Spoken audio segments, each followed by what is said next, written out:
Test, test. Test, test. Test, test, test. Test. I'm not seeing dancing lights here. Okay. I'll speak into this one. I'm still not seeing moving lights here. Are you guys up?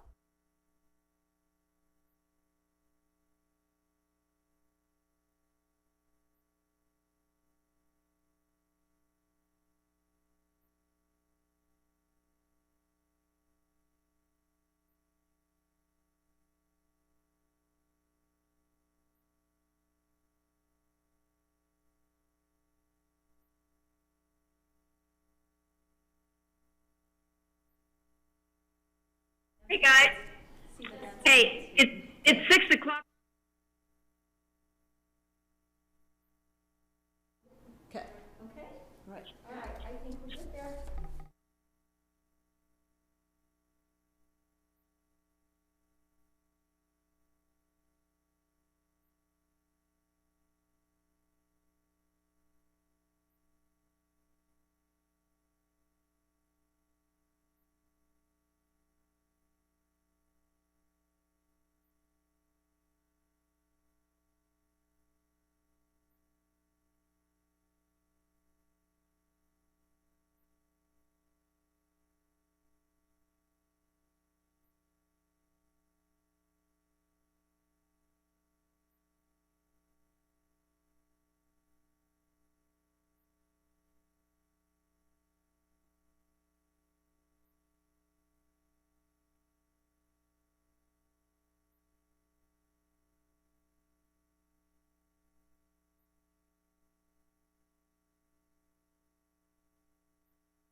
Okay, sure. Pam, you're recording. Oh, thank you, Susan. Thank you. Are we ready? Yes. What about grassroots? They're ready. All right. Okay, let's kick this guy off, okay? Thanks, Grassroots, for recording our meeting and showing it live. I guess right now it'd be fun to watch. So we're going to call this meeting to order at 6 o'clock-ish. Could we get a roll call, Pam? Absolutely. Can everyone hear me all right? Yes. Okay. Let's call for Gary Tenenbaum, Here. Bill Infante. Hey, Bill, are you joining us? Katie Schwer? Here. Hi, Katie. Hi. Auden Schindler? Here.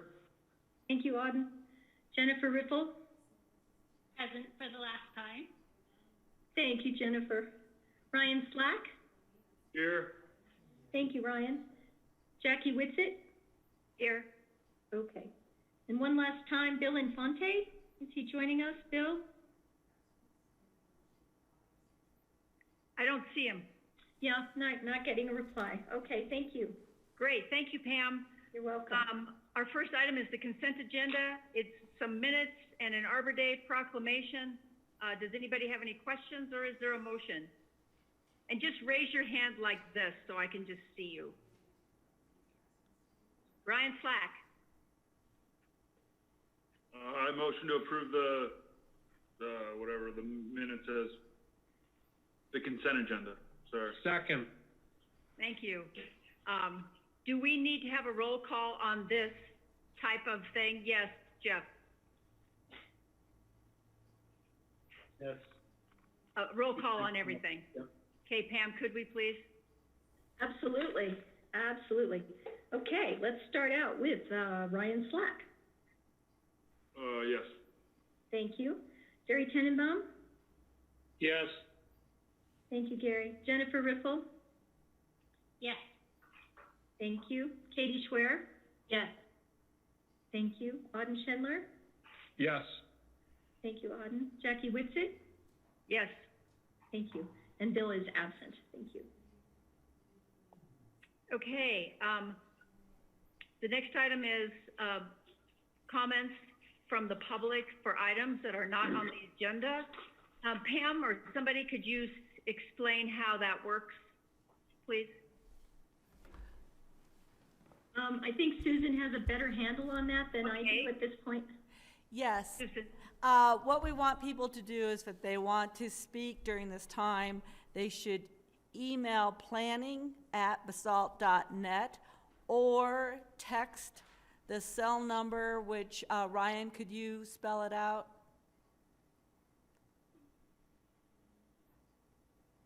It's your cell.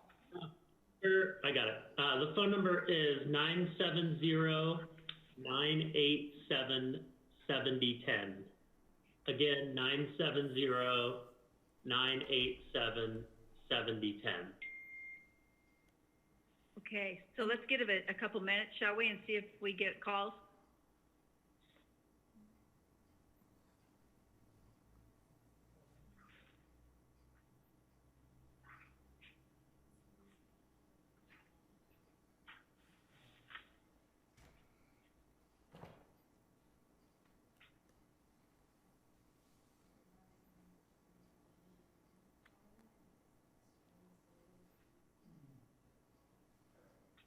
Ryan, how much time do you think we should give it, Mr. Mahoney? I think if we give it a minute, I know there's a delay, and so just making sure that people are able to scribble down that number. And I think we had contemplated a 45-second delay or so. I heard it coming through on that front screen a little quicker than that, but nonetheless. So I'm kind of, Not I have it on a timer, and if we wait another 30 seconds, I think we're good.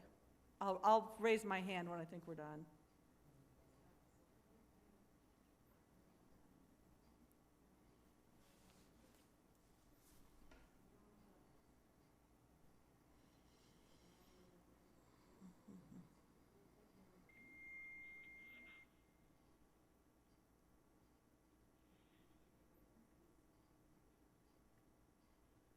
Quiet council meeting.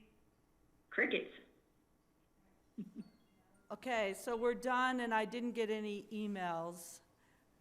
Any text? All right. Thank you, Susan. Okay. no text. Okey doke. Mayor and council reports and comments. Who would like to speak first? Yes, Gary. I just wanted to thank Pam and everything. That was an extremely smooth election considering the circumstances. So I'm very impressed that we got that many people to vote. It shows that mail-in voting is a really, really good way to get participation. I still would love to get 100%, but we get a lot more now than we used to by going through this mail-in ballot. So, but I really appreciate that, you guys were able to do it and you were able to make it a successful election. So thank you, Pam, and thank you all the judges and everyone else on staff who helped out. So thank you. You're welcome. Thank you, Gary. Thanks, Gary. Who else? I just want to echo what Gary said, Pam, in these crazy, unprecedented times. Thank you so much for having a successful election for our community. Thank you. Thank you, Katie. Thank you. Thanks, Katie.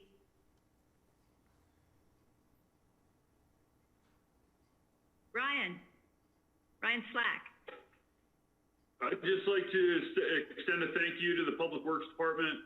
I see them constantly all the time, still working around town, and I think they're doing an awesome job. So kudos to everyone in town staff for working hard through all this.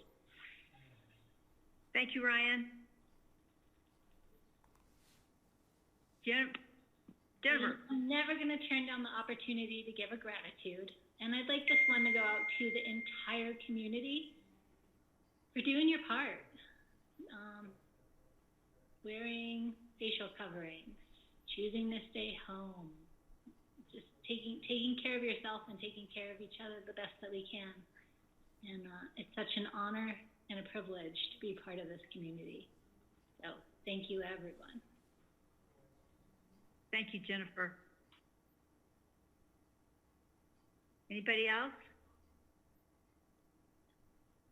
Okay, well, I should maybe don't just have- note that Bill Infante joined the meeting and put his mic on mute, so I'm assuming that he can hear us. Okay, I will go next. I just have a very short couple of things I wanted to say. First of all, congratulations to all the candidates who were able to win this time, and to all the candidates who ran. It takes a tremendous amount of courage to throw your hat in the ring and put yourself out there personally for people to thumbs up, thumbs down. It's the hardest thing in the world, and I'm really proud of everybody who ran a good race, and it'll be fun to see the new folks come in. Also, a really special thanks to the current council. This has been an unbelievable council to work with. People are really smart. They're really committed. We have been through so much together that I can't believe it, fires and floods and economic disasters and now this. But I have been very, very proud to sit at the same table with all of you. And I can't say enough about the staff. We have a professional staff that I think anybody in the Valley could be jealous of us. We've just got, the team has rolled into like practically perfection. It is a very small, tight group that gets everything done that's on the list. It's amazing to me. Thanks to Ryan and all of you. And lastly, I want to thank the community who have hung in there with us through all these difficult times. I don't know what else to say. And the great turnout for this election, that has been great. It shows that people really care what's going on in Basalt. And the only last thing is it's been a tremendous honor for me to serve the town of Basalt for 8 years as mayor and another million years on council. It's all been good. It's been a learning experience, but I have been really proud to work with all of the councils that I have been honored to sit with, and I just appreciate the community and everybody. That's it. So, Bill Infante, did you have anything? Bill Infante, are you there? Okay. Mute. I was just muted. Nope, I'm good. Okay, thank you. So our next item is the manager's report. Ryan, would you like to let us have it? I will. Thanks. So I'll apologize in advance because I have a number of items to go over. This is probably my longest manager's report to date. But I'm going to start with a bit of good news, and I wish I could be delivering this with more fanfare. But this goes to, what we've heard tonight of having a council that was, very supportive of staff and really trying to maintain a focus. Over the last few years, we developed a strategic plan. We did annual work plans. Our budgets reflected those, our capital improvements plan. And what we have tonight is a follow-up and look back on 2019 with those accomplishments. And so there's a document in your packet that goes over all of the accomplishments that are organized by the bigger focus areas of the strategic plan. That includes the community, it includes the built environment, it includes the economy, and it includes the environment. So, I think this really is a testament to the amount of work that this little town takes on and is able to accomplish. And, that really does take all of us and to maintain that focus. So thank you to council and staff. This is, a great reflection. Secondly, on here, I actually have 2 letters of support. The first letter is one that Bill Infante had asked about, and we followed up at this meeting. Bill actually penned this letter, helping me out. And essentially, this appeals to our elected officials. I'll let Bill fill in some gaps when I finish, but basically trying to get our electeds at the state and federal level to recognize that our small businesses are struggling. And part of that struggle is that as they closed down and started filing claims, they discovered that many of their insurance policies did not cover events that related to viruses. And so they are without recourse at this point, many of them. And so there are some states out there that are taking action on this, perhaps even passing legislation to force the hand of the insurance companies to help out in this case. So basically what we would do is forward this letter on to our state and federal representatives and, try to do what we can. The chamber has done this already, so this is a follow-up to that. And then also, some of our representatives across the state, like Northwest COG and CML, have also been active in this arena. Bill, I don't know if you had anything to fill in on that, but we'd follow up and get this sent out this week if council agrees. Mm-hmm. In substance, no, I don't have anything to add. In process, I would only add that this letter would also serve as the model for Carbondale, Aspen, the 2 counties, and Northwest COG, if and when we agree to send it. So hopefully we will add more voices to ours. Ours is being added to the chamber's voice. Chris has done a brilliant job of rallying what was at last count 90 plus chambers from around the United States in a coalition of small business. And that hopefully will also resonate with legislators in DC. But our angle on this is really to pick up the state legislators, and she's also addressed them. So I think it's a good voice of support, a good voice of coordination with us in the chamber, and hopefully it'll make a difference. Great. And the second letter is one that I received after we put the packet out. It's meant to go out tomorrow. And this came from the county, from Pitkin County, and it relates to the CARES Act. And it's directed specifically to the governor, to Stan Hilke, who is the executive director of the Department of Public Safety for the state, and then Jill Hunsaker Ryan, who's the executive director of the Colorado Department of Public Health and Environment. And essentially what this letter appeals to these folks is to make sure that the money that's coming down through the CARES Act gets equitably distributed throughout the state. There was some ambiguity in that law that, may have tied that money or giving preference to areas that had a population of 500,000 or more. And we are asking, the state who's going to be making the decisions and interpretations on that law of how this gets distributed. There's certainly a lot of activity with my colleagues at the manager level, I know, on trying to come up with various formulas for how this gets distributed. That's happening at the county levels as well, and then with special districts. And then they're also, as an add-on to this, urging them to talk to the federal legislators about the fourth funding and making sure that that is done swiftly and really focuses on these small rural communities so that we can get money deployed to prop up our communities.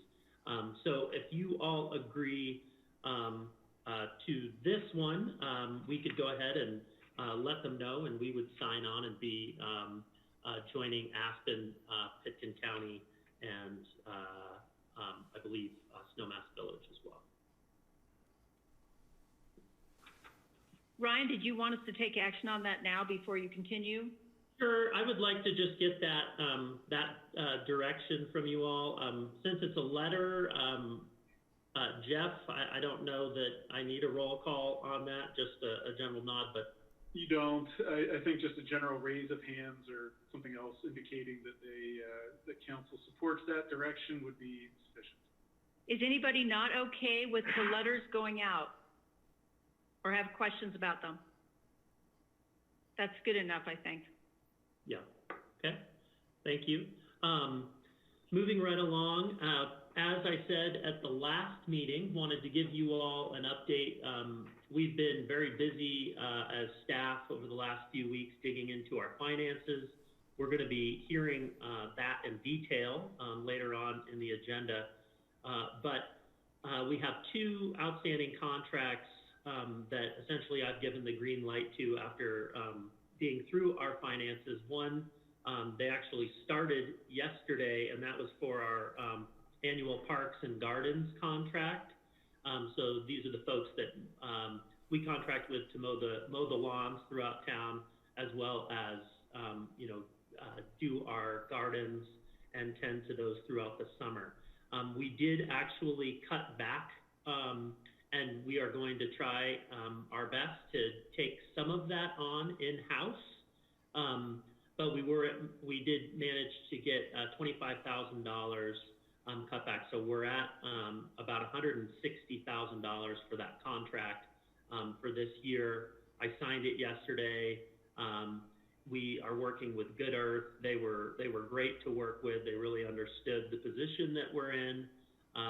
This is the first year that we're contracting with them, so a new partner with the town, and really can't say enough on how cooperative they were, and looking forward to working with them.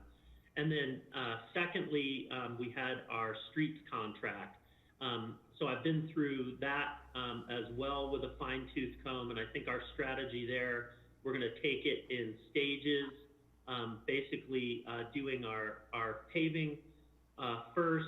Secondly, we would do the crack sealing, chip sealing contract, and then lastly, our striping, both long line and short line striping.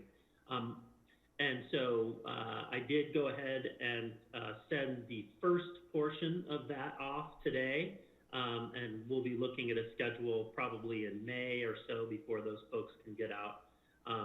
But one interesting thing, and I may have mentioned this at the last meeting, is talking with other managers, reflecting on the last recession that we had in 08 or 09, when cities and towns were looking at slashing budgets, as we were all forced to do, and those that omitted maintenance projects on their infrastructure, it took years and years to catch up on that, and some of them are just, kind of accomplishing that now, 10 years on. And so I think it's really great that we're able to do that.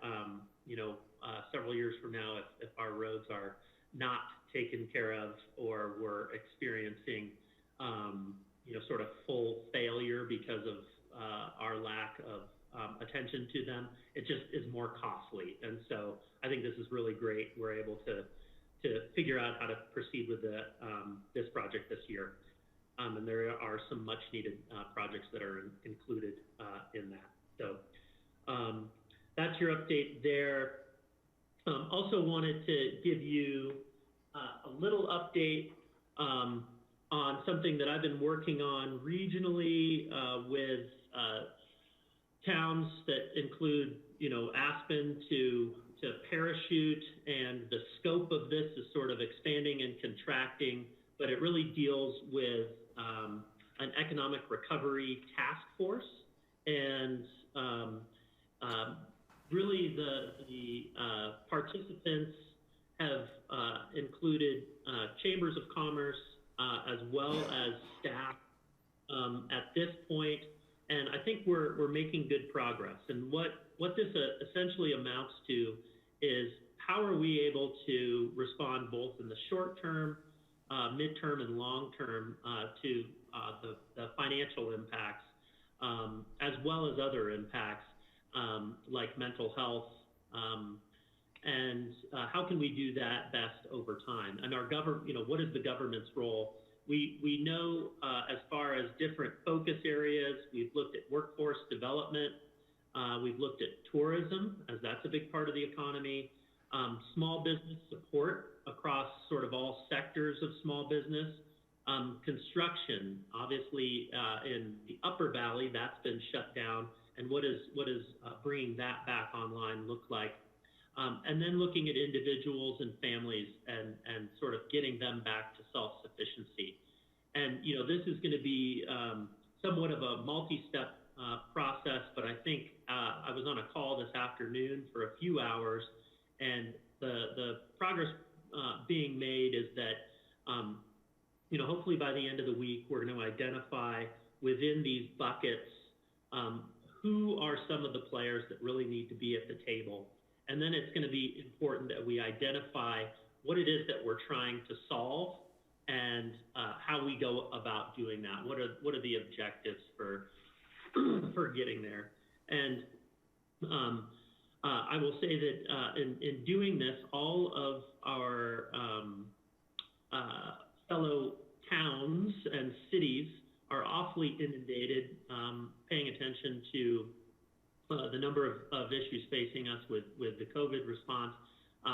We're looking at having a convener, if you will, come together and try to help facilitate getting this together. So again, we're going to be looking at the short-term things we're able to do plus long-term, and I think this is a great way for us to, both regionally and locally be able to mount our response. And I think I'm going to save my last one for when we get into the budget discussion. So that's it for now. Thank you, Ryan. So it looks like Christy is up. Christy and Ryan regarding budget. So yes, Christy and I talked about how we were going to do this earlier today, and as you all know, we had a chance to provide some information to the council last week just on what these projections might look like, and we really dug deep on this effort, and we had not only our colleagues from up and down the valley involved, talking to folks from Aspen to Glenwood to Carbondale, and kind of getting an idea of what impacts people are seeing. But we've also been reaching out to our state comrades, and both Christy and I have listservs that we're part of that are under the Colorado Municipal League. And so there's certainly been a lot of discussion on what people's crystal balls are telling them as far as these impacts. We tried to use as much data as we were able to, to get to this framework, but I think everybody, because it's so early on, is still struggling, and so we wanted to be conservative. We really wanted to make sure we set ourselves up for being able to endure what I think is more of a marathon than a race. And we took a 3-year horizon at looking at how we might do that. And I think that our main focus as a government is how do we continue to provide essential services. And so we worked with the department heads, and we were able to look at projects and purchases and things like that we know we have some flexibility with, and really tried to just get down to brass tacks. What do we have to do versus what do we want to do? And in some cases, I think we will have to delay and maybe go without. But I think the good news is, the community can rest assured with this plan that, you'll call a police officer and their response will be as quick as it has been. Same with Public Works after a big snowstorm, we'll be there. Water infrastructure, another very important one for us, ensuring that we have clean water. And, here in Town Hall, making sure we're keeping watch over our finances and things like really well-run elections. So, I think, long story short, as we go through this, the good news is this is a revenue model that we're able to adapt with each month that passes. And that's because we will get better at understanding what these impacts are. And so the final note is, because we are not self-collected with regard to our sales tax, the state collects our sales tax. We're not able to tell in real time what the effects look like. And so we have depended on some of our colleagues as they are self-collected to see what those impacts are starting to look like. So it is informed, but there will certainly be more to come. And really our aim here is, let's get through June. This assumes a public health order through June in some form or fashion.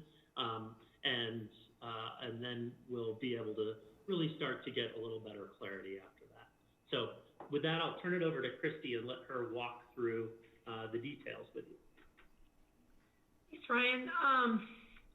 There's a couple things just to note as far as the financial model, just right off the bat, is our intention, first of all, with this, is to create a tool to consistently communicate with our public, with all the stakeholders, with council, with staff, so we have the best understanding as possible, as early as possible in this process throughout this pandemic.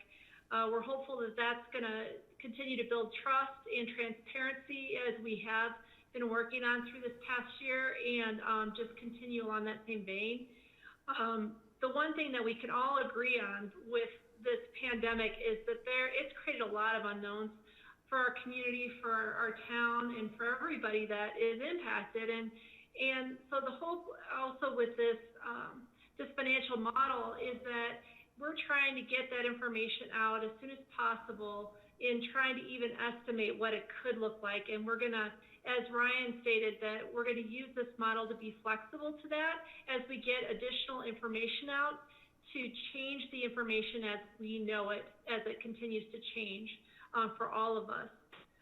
The other thing to note about this situation is the town's finances are integrally tied to our businesses and our community's finances in some ways, because of there's a lot of parts of our budget on the revenue side that are impacted by business impacts, such as sales tax. That's 60% of our general fund budget. So once we see financial impacts that could be happening in our community, we realize very quickly that this is most likely going to hit us as well. We're always really tied to our community. So the other things that I wanted to note about this financial model is that we put a narrative format in here as well as a number format. Not everybody are numbers people. I love the numbers, but just trying to help everybody to understand the intent and what we're looking at doing in a narrative form as well as a financial form. And we're hopeful, though, that this model over time can provide an understanding of what is happening over time, and it's going to be easily communicatable, if that's a word, over time. So with that, I'm going to go to the actual financial model. Okay. As Ryan stated, is that we're looking at a 3-year time horizon. We're looking at the long term on this thing, because we realize that with short-term implications on financials, sometimes that can lead to longer-term impacts. for example, we understand that there's businesses out there that are not receiving revenue in, and it's going to take a while for people to recover from that. And same with some people who are unemployed. And so we want to be thoughtful about how that's going to impact the town and its citizens over time and in the services that we provide. So with the 2020 budget projection, I showed some information, budget versus projection here. And then we'll go through the revenue part of things in just a minute and the expenditure part of things. So when you start talking about your beginning balance, one note I'm going to just put out there is this is the estimated beginning balance. We're still in the midst of closing our books for last year. We're getting closer and closer. Should have that information for you fairly soon. But for right now, we're using our budgeted fund balance, beginning fund balance. What this is your beginning checkbook balance that's used for operations for the town only. This doesn't include things that are restricted for specific purposes and those kind of things. This is the bread and butter for the town. This is what we use to provide those services in our beginning checkbook balance. And then you have the revenue here. We only have $7.581 million in our budget for operations. We're a small town. I would consider that small compared to some of our neighbors. But mighty, we do a lot of different things with it. But just to note the scope or scale of our budget. And then the projection, which I'll go through in just a minute on our revenues, is $5.9 million is what we're estimating to bring in this year based upon everything we know. This is assuming that a stay-at-home order would go through June 30th. This is just an assumption point. We realize that will change. That's why we need a consistent communication with our community and with everybody. So as we get better information, we can update this. But with that, that means that if this was to play out, that we would see a $1,665,000 loss in our revenue for this year. Lots of things can change, and this is one time that I've told Ryan and others is that I'm going to be wrong because this is a very unprecedented situation we're going through, and we're looking at modeling it, doing the best we can. But we do have all of our year-to-date information, our actual information that we possibly can in this information as well, to make it as accurate as possible right now.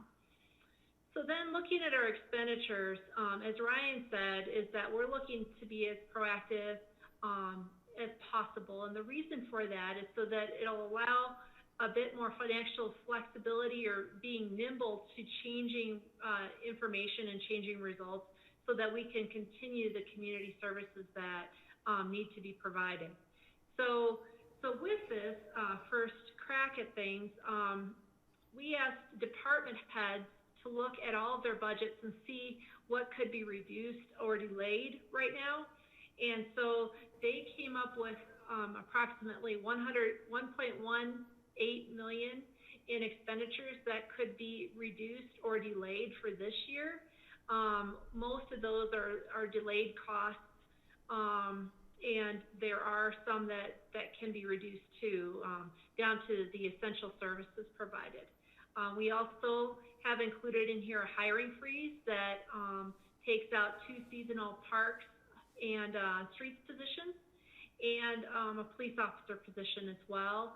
Those are currently not filled, and we're not going to fill them until we get more information on this pandemic.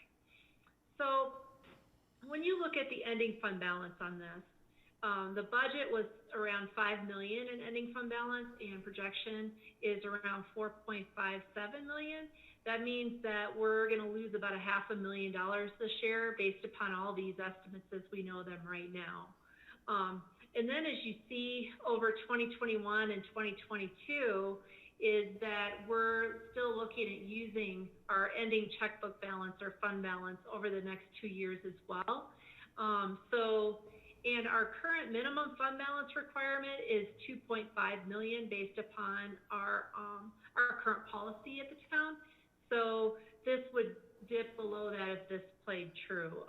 So that's just kind of to look at things where they're at right now.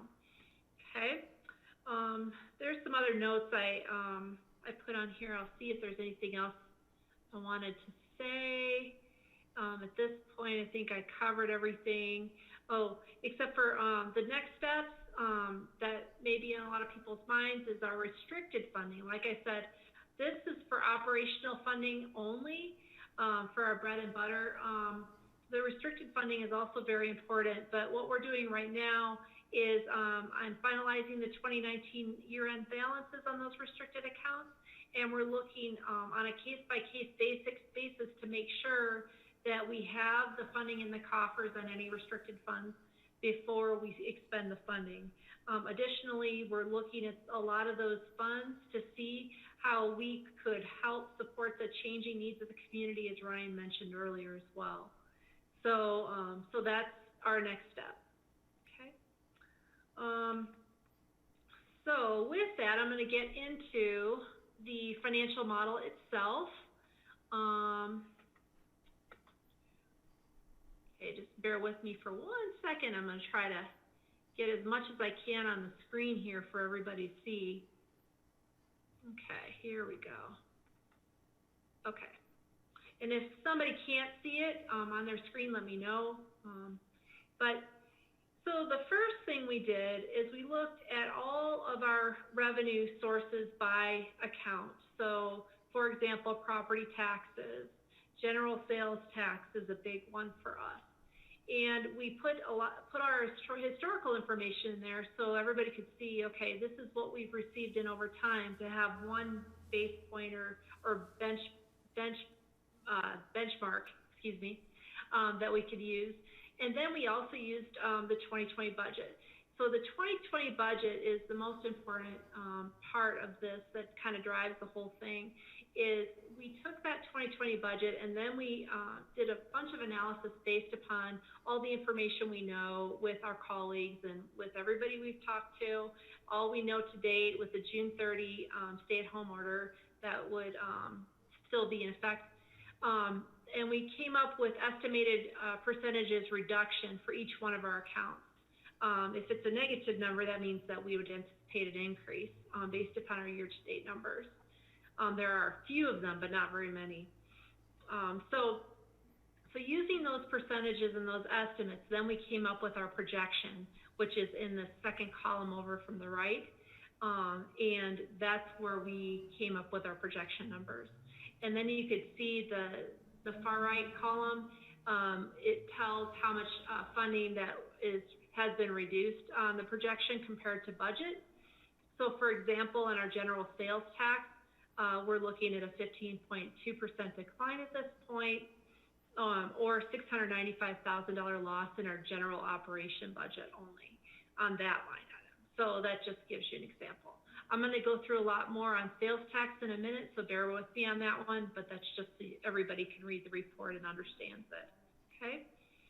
So I won't belabor all the accounts or how those line items were derived, but we did look at every single one. We talked to department heads and a lot of people on that. Okay? So then another line item that we're going to take a hit on this year is interest earnings. The Fed rate went down to 0 to 0.25%. That's why we're taking a very large hit there. We used to get 2% to 2.25% on our interest earnings, so that's going to hit us there.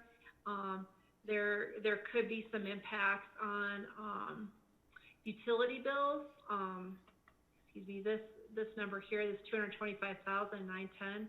That's the amount that the water fund, which is a separate set of accounts, it's a separate business, if you will, but this is the only place that you'd see the water fund, is they do provide or help with our general operations as well, is that we could see some reduction in our water usage for this year as people try to save money and those kind of things.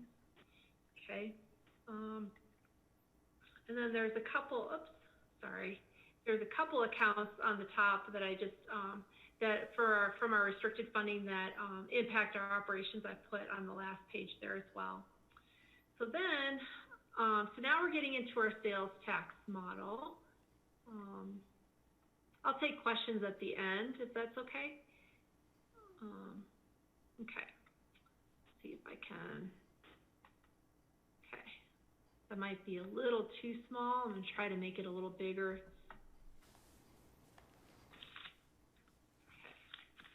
All right, so on our sales tax, like I mentioned earlier, that reflects 60% of our total operational budget. So it's a really important line item to grasp. And the other problem with our sales tax is that we don't receive the data from the actual sales and the sales tax that would have been received by those sales for 6 weeks after the month has ended. So, so there's, from this report, for example, in March, the numbers here that are reported in March are from February sales, okay? So that's just how the report reads, and that's why it's always delayed 1 month according to this report specifically.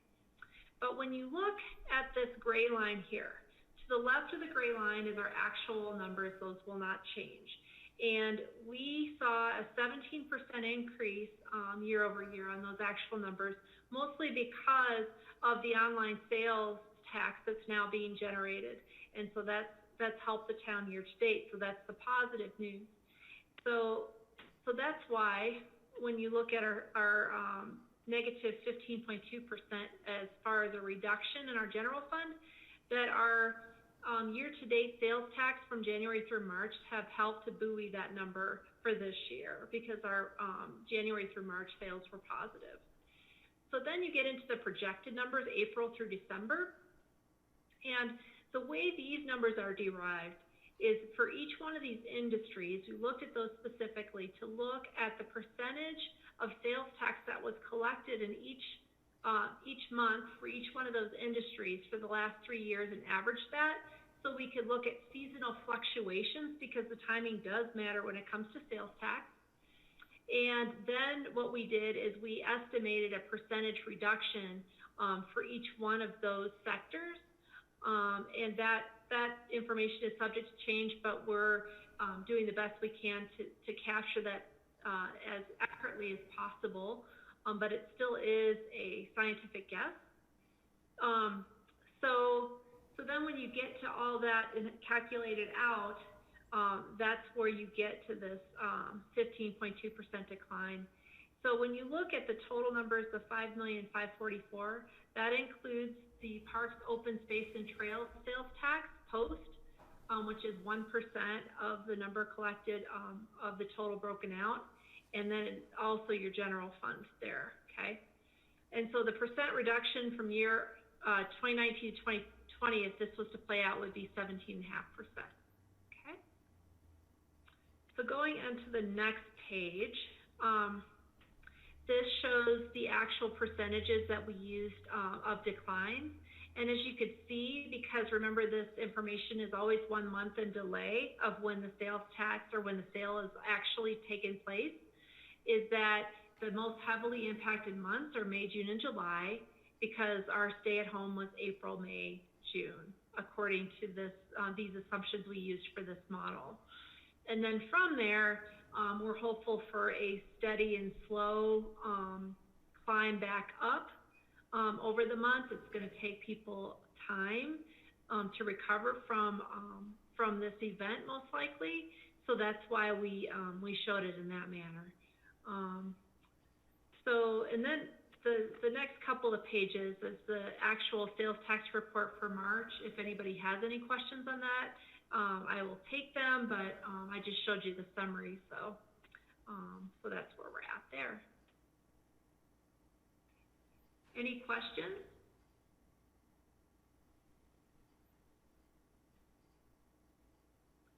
I have a question, Chrissy. Sure, Jen. Thanks. So I've always been curious, in the sales tax model, what industry is marijuana and cigarettes under? Mm-hmm. Okay. So, so we have a separate cigarette tax, and so that's not listed in our sales tax report. But the cigarettes are going to most likely be in your retail food because those are usually sold at grocery stores and that kind of thing. Your marijuana sales are going to be let me see, I'm gonna move this over a little bit so people could see it.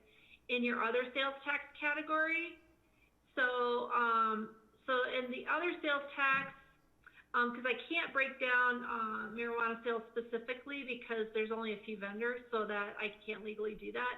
So that also includes the sales tax we received from Pitkin and Eagle County, which comprises the majority of that particular area. So. Great, thank you. And is gasoline included in automotive? It is not. That would also, now, I do not know where gasoline is. I can look at that. The gas tax gets distributed to us through the state. So, yes. So it's not part of this. So it's part of that intergovernmental revenue sharing. 4 years and there's still so much to learn. Yes. Great, thank you. Any other questions? Madam Mayor? Yeah. I do have a follow-up. So if just to let you know before we move on to the next topic, if there weren't any other questions, but if there's any, I can wait. Because we have mostly paper on our screen and I can't see faces, there is a little hand icon. If you want to speak, you could maybe hit that. At least it's on my screen. So any other questions? Sounds like no. Go ahead, Ryan.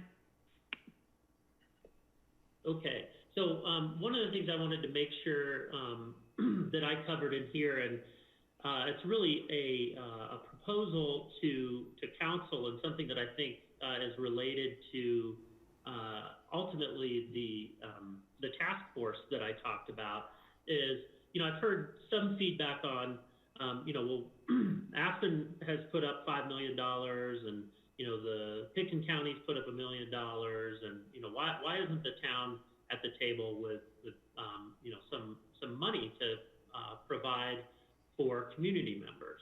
And, we've certainly taken a long, hard look at that. And, I think that the town would be able to help. The big difference between the town and some of our larger communities comes down to dollars and cents. We have, as we described to you tonight, a $7.5 million general fund budget, and that does fund all of our staff and so many of the projects that we do on an annual basis. And so with the carve out of 1.6 million in revenues, we just aren't in a position to take money out of that particular fund, particularly if we're looking over a 3-year horizon, and there really being some unknowns, especially if there was to be a resurgence of COVID at some point in time in the next few years. And so I think where we are best suited is, we have different pots of money. We didn't talk a lot about those tonight, but there are some restricted funding sources. And so a couple of the things that, as we worked through the budget, we wanted to make sure that we kept in place, knowing that there would be some recovery efforts. So related to lodging tax, part of that equation is there's money for marketing. And I've been talking to the chamber, and how are we best able to deploy some of that money that we have. Granted, this isn't going to be new money coming in. It's money that we haven't spent, that we've saved. Can we put some of that to use over the coming months or the next year to really, once businesses are able to get back up and running, do something to make sure people know we're open for business. Tied to that is our events money. We didn't cut our events money, and actually some of that does come out of the general operations. And we're not certain we're going to be able to have events in the conventional sense. Our first concert in the park, for example, is June 17th. We just don't know if we're going to be able to gather in those numbers at that time of year. So are we able to sort of redefine what we consider an event? And are there ways that we can, deploy that money so that we can once again get people out in, a safe way, following whatever social distancing protocols there are, but ultimately not only to kind of build morale within the town, but to help again with our businesses and getting people back to work. Another one that we keep hearing a lot about is mental health, and we have our cigarette tax that we'll be bringing back online, but we had money that we had collected in the past. I've been having pretty regular discussions with the school district, and have another one this week, but then also have Chief Knott talking to some of the folks that provide mental health services. I think that is one that's going to be extremely important.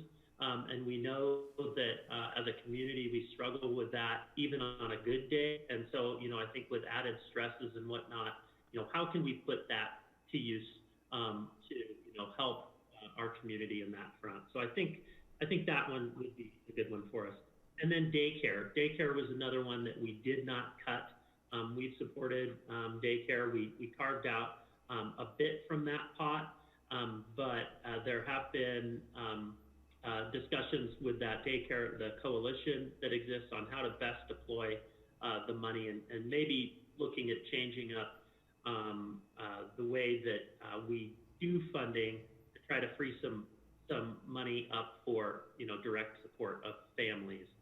And so once people are able to get back to work, that also is certainly going to be a very important thing in the community. And then the last two are really related directly to the town. So one is housing. The town owns 13 housing units. A lot of those are occupied by government employees that are likely to keep their jobs long term. And so we expect that those rents will come in. But there are some that are occupied by folks that are in the private sector, and some that their businesses have been shut down. So we've offered to them that we have a deposit, we have a last month's rent, that we would allow them to eat into that over the next few months to be able to cover those costs. And then once we get to that 2-month point, we could look at that and discuss further. And then Christy touched on it a little bit, is utility bills. That some folks are going to be struggling and having to pick and choose which bills they pay. The state has already come out and said there will be no shutoffs of utilities should people not be able to pay. And that's something that's in our toolbox that we have control over. Now, I have reached out to Mid-Valley Metro.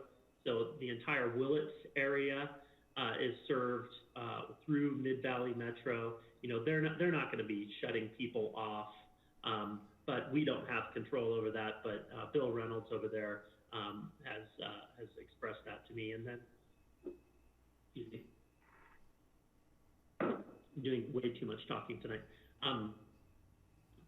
But here locally, we do in the downtown area, and then on the south side, we control the waters.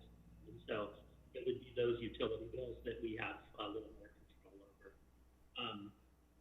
And then I think lastly, I would just say, in the last recession, this was true, and I think it can be true here. I named a couple of projects that we're forging ahead with. Those people are members of the community, and they're going to be working, and so they'll be earning paychecks. So I think that's sort of a stimulus that we're able to provide and keep doing some level of project that'll keep some of our community members in work. So I wanted to make sure that's the end of my list for now. But we do have some tools to be able to get out there, and we'll bring back a plan to the council to take a look at in the coming weeks. Is that it for your report, Ryan? Yes, thank you. Okie dokie, thank you. Okay, it looks like the last item we have is COVID-19 update, direction from council. What do you got, Ryan? Okay, I guess I'm not done yet. So this is a continuation from our last meeting, which was about 3 weeks ago.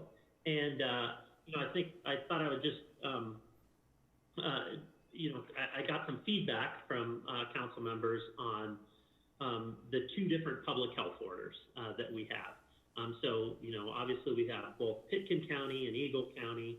And, at the last meeting, we were just sort of entering these public health orders and kind of figuring them out. And, as of that time and still today for the most part, there hasn't been a lot of confusion from a staff level on how we are able to enforce the rules of each of those. We actually just finished a matrix, and Jeff Conklin helped us with that. And that was Chief Knott and Jeff working together to line out side-by-side comparison of what's allowed in Eagle County, what's allowed in Pitkin County, and what's allowed at the state level. And so we'll be passing that out. We'll use it for our police officers for enforcement. We'll be able to share it with the public. We'll share it with the council. So that kind of will help make things a little bit easier. One of the things, and the discussion last time was, essential business. And I think it really centered around construction activities. They continue to be allowed in Eagle County and throughout the state, but Pitkin County had restricted non-essential construction activities. So some are allowed to continue. For the most part, they've shut down at this point in time. At the last meeting, one of the things that I had expressed with regard to decision-making at the local level related to making things more restrictive and kind of custom tailoring our own public health order is that we don't have public health staff. These public health orders are really being driven by public health staff. And, to the extent we sort of diverge from that, I just don't know that we have the data to back up those decisions or the ability to then lean on the county public health staff for advice as we move forward with our own public health order. So, I would have some concern on that. I did talk a lot to Eagle County about their decision and why they decided to leave construction sites open.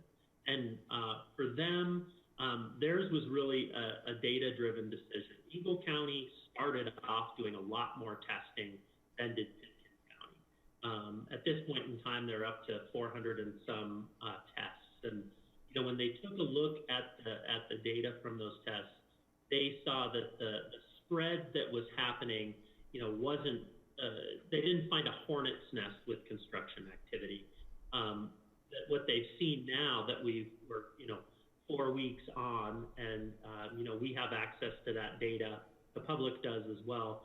In the dashboard is that we're starting to see a leveling off of the number of cases or the spread that has happened in the community, and that occurred while there was construction activity going on. And there was also some concern that you shut things down within the town limits of Basalt. You do have some construction activity that's still occurring over in Shadow Rock, I believe, and Tree Farm, and possibly an Elgibel with some smaller housing projects that would continue on during this. And so I'm not sure that necessarily affects our decision making on that, but just adding that as a point of reference.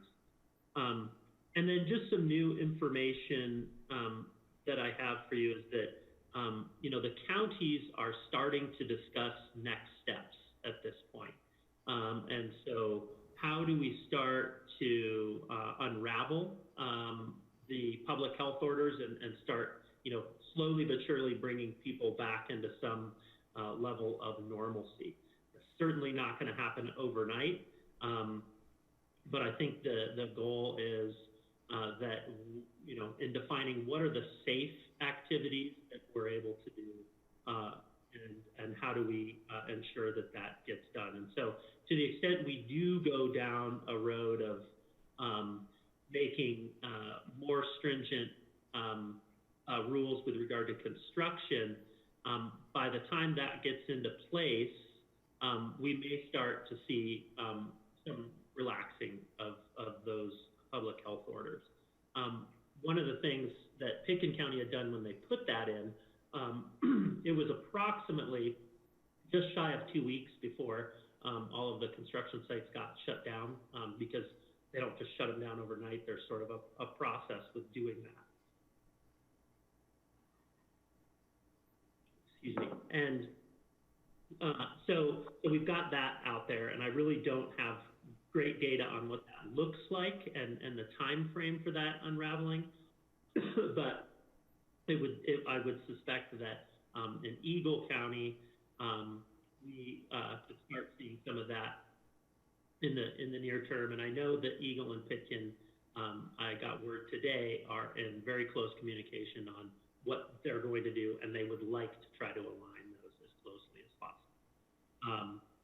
And then finally, what I would offer, and I had feedback today, is that ultimately, instead of taking and doing our own public health order, you know, in Eagle County public health order, they have information and mandate in there that says that essential businesses, construction is considered one of those in here, that by I believe it was last Friday, they had to have a social distancing protocol in place, posted, so it was visible to the public and it was visible to employees, for basically, how do you keep yourself safe as an employee or a visitor to that site?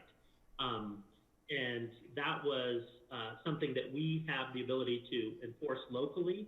So our building official actually went around today and verified that all the construction sites did have them.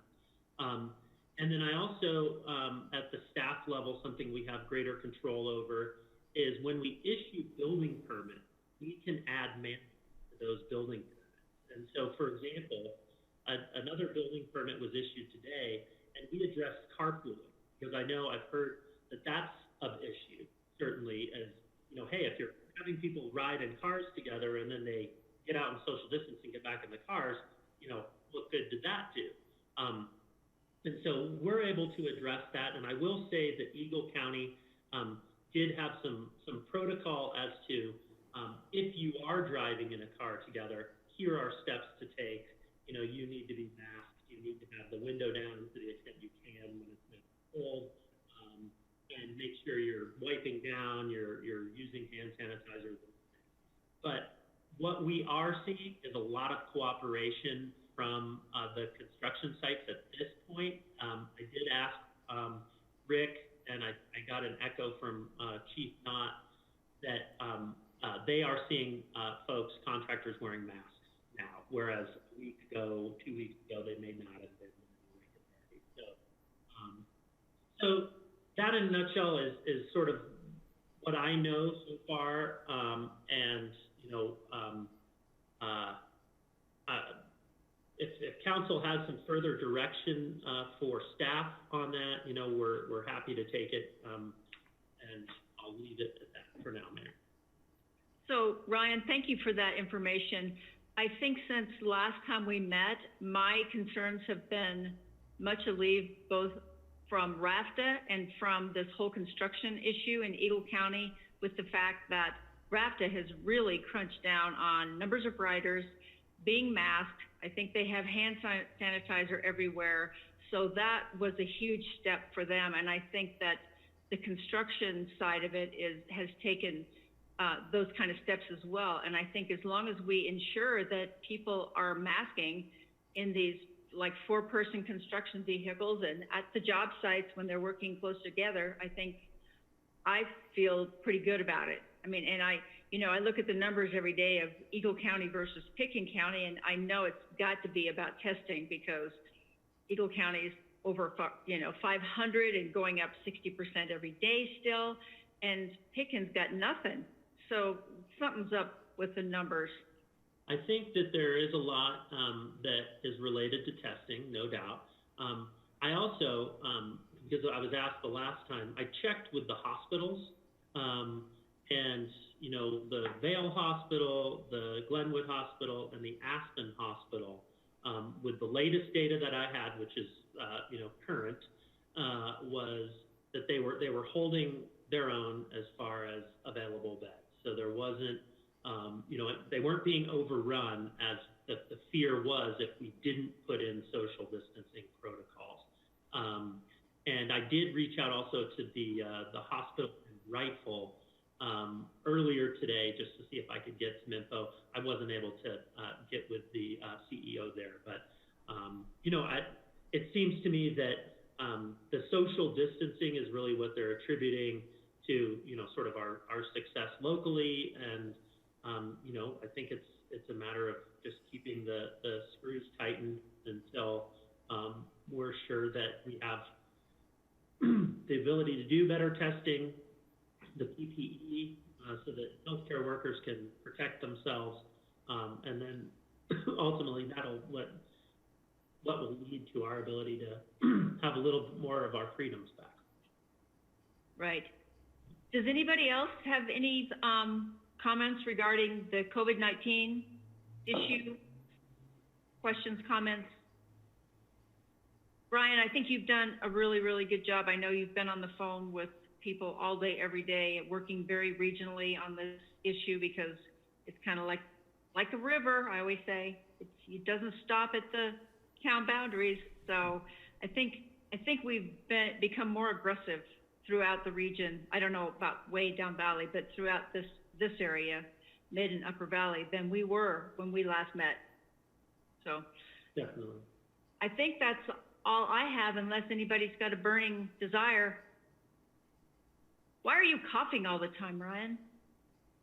Only because my mouth is dry, sorry. Okay, good. Anybody?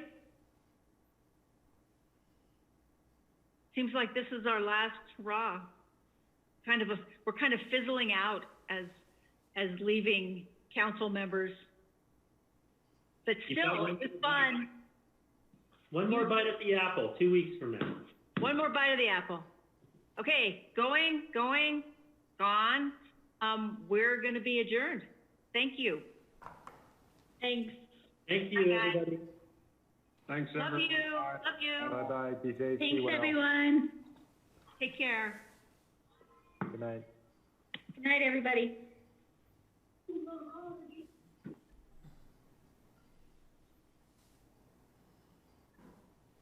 You can end the meeting, James.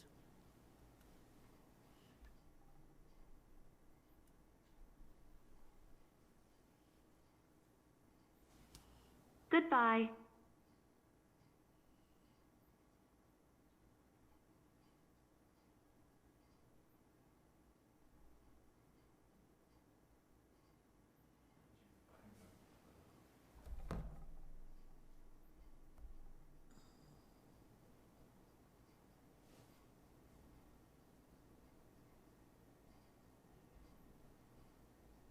How do you end it? Oh, okay, nothing's green.